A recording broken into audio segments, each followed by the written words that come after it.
Oh man, we are going to ruffle some feathers today. I want to talk with you about tithing. Now, anyone who's probably stepped foot or has any church experience has probably heard a lot of preachers use the verse in Malachi 3:8 where it says, "Will a mere mortal rob God? Yet you rob me." But you ask, how are we robbing you? In tithes and offerings. And my brothers and sisters, it is appalling how many preachers and teachers I hear using this verse to guilt and fear people into giving money to the church. In Deuteronomy 32:9, it says that the Lord's portion is his people. God wants our hearts. God never wanted their money. He never wanted dead animals. It was a symbol, a representation of the total devotion of one's worship and life. Christ doesn't just want 10% of your income. All along, the offerings, the tabernacle, the law was supposed to represent your total devotion. God wants you. He wants your best because he's worthy of it. And when Christ came into this world, he didn't just give 10% of himself. He gave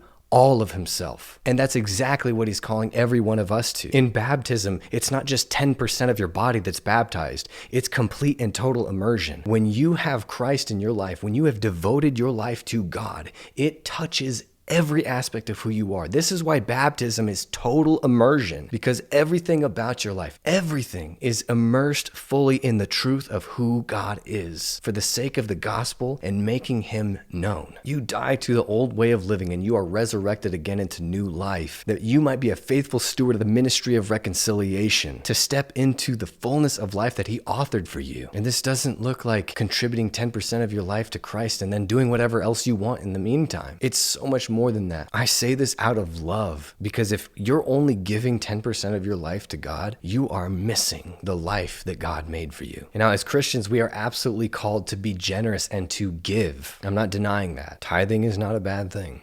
Giving money to the church is not a bad thing. As Christians, it's more than just 10%. It's our whole selves. It's our entire lives to be centered on the truth about who God is and the gospel and making his name famous.